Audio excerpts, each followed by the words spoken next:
Break के बाद स्वागत है आपका। आप देख रहे हैं आप लोग राजस्थान। और देखिए ये 4 चेहरे और इसमें एक और भी चेहरा जिन्होंने नोखा जेल को ब्रेक कर दिया। दरअसल बीकानेर से बड़ी खबर की बात कर रहे हैं। फलौदी के बाद नोखा में भी जेल ब्रेक का मामला सामने आया है। करीब 2:30 बजे रात में ये 4 चेहरे जो अभी आपने देखे, इसके अलावा इनका एक और साथी जो पांचों जेल ब्रेक करके फरार हो गए। 5 कैदी दरअसल कहा जा रहा है कि पहले तो खिड़की तोड़ी और इसके बाद जो कंबल होता है इनके पास उसकी रस्सी बनाई, दीवार फांदकर गायब हो गए।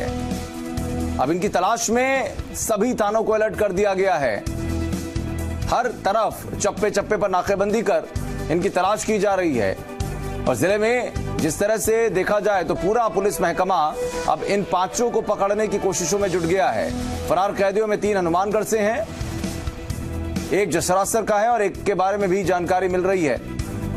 आपको बता दें कि सलीम जो कि हनुमानगढ़ का रहने वाला है, अनिल जो कि हरियाणा का रहने वाला है, मनदीप जिसके बारे में कहा जा रहा है कि ये पीलीबंगा का रहने वाला है, और सुरेश जिसके बारे में ये कहा जा रहा है कि हनुमानगढ़ पीलीबंगा का ये भी रहने वाला है, और रतिराम जो कि जसरासर का रहने वाला है।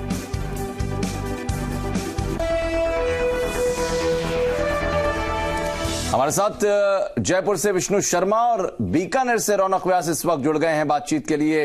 रौनक, जाहिर तौर पर बहुत सारे सवाल और ये चेहरे जिन्होंने पुलिस को एक चुनौती दे दी है कि आप कुछ भी कर लें, जेल प्रशासन को चुनौती दे दी है कि आप कुछ भी कर लें, हमें जो करना है हम तो कर ले जाएंगे। जी बिल्कुल, देखिए आशीष, बहुत बड़ी घटना के तौर पर इसे देखा जा रहा है। आप देखिए कि जिस तरह से फलौदी में मामला हुआ जोधपुर में, उसके बाद लगातार जेल ब्रेक की घटनाएं जो है सामने आई और ये बहुत बड़ा मामला है। इस पूरी घटना ने साफ कर दिया कि जेल प्रशासन कितना अलर्ट था।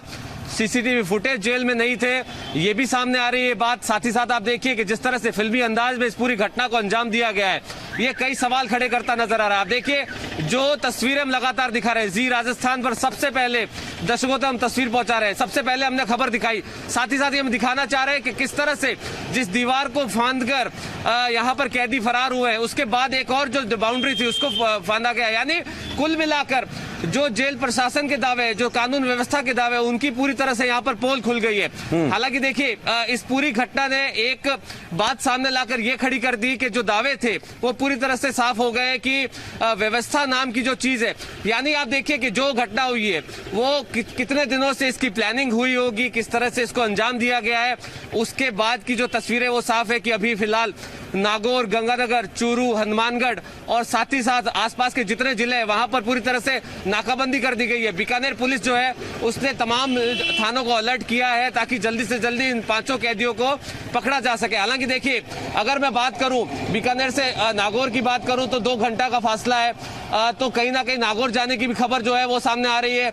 कहीं ना कहीं देखिए अभी तक की जो सूचना है आधिकारिक रूप से किसी भी तरह का जेल प्रशासन की तरफ से बयान नहीं दिया गया है, लेकिन जयपुर से डीजी जेल राजीव दासो जो है उनके बीकानेर आने की सूचना है, क्योंकि जिस तरह की घटना ये हुई है फलौदी के बाद, वो कहीं ना कहीं बड़े स्तर पर जो है अधिकारियों की चिंता का विषय हो गया है।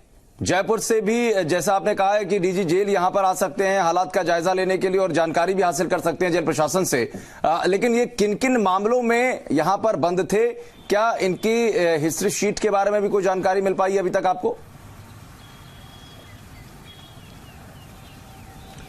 जी बिल्कुल, देखिए मैं जानकारी देता हूं आपको। देखिए 5 कैदी है, 5 में से 3 हनुमानगढ़ से, एक जसरासर से, एक हरियाणा से बताया जा रहा है। तमाम अलग अलग मामलों में बंद है। कोई हथियार तस्कर के मामले में है, कोई जो है दूसरे अलग तरह के कैदी जो है वो उम्र कैद की एक सजा के तौर पर भी देखा जा रहा है। तो कई तरह के अलग अलग मामले हैं। हालांकि देखिए पूरी तरह से जेल प्रशासन की तरफ से अभी इस पूरे मामले को लेकर कोई साफ तौर पर बयान, आधिकारिक रूप से बयान मीडिया को नहीं दिया गया। हालांकि देखिए पुलिस प्रशासन की तरफ से सुनील कुमार जो है एएसपी, वो लगातार बातचीत कर रहे हैं, जानकारी दे रहे हैं, लेकिन वो ये कह रहे हैं कि हम लोग नाकाबंदी कर रहे हैं, पकड़ने की बात जो है वो की जा रही है। लेकिन इन तमाम चीजों के बीच आप देखिए कि जब 5 कैदी पकड़ में आएंगे तो ये साफ हो जाएगा कि क्या कोई सिपाही या जेल के भीतर हाँ। जेल प्रशासन से जुड़ा हुआ जो सिपाही है, क्या इनसे मिलीभगत थी? इस तरह के सवालों का खुलासा भी जो है पकड़ के बाद होगा। जी बिल्कुल, लेकिन लापरवाहियों के चलते तो जरूर कार्रवाई होगी, क्योंकि ये बात भले स्पष्ट होगी बाद में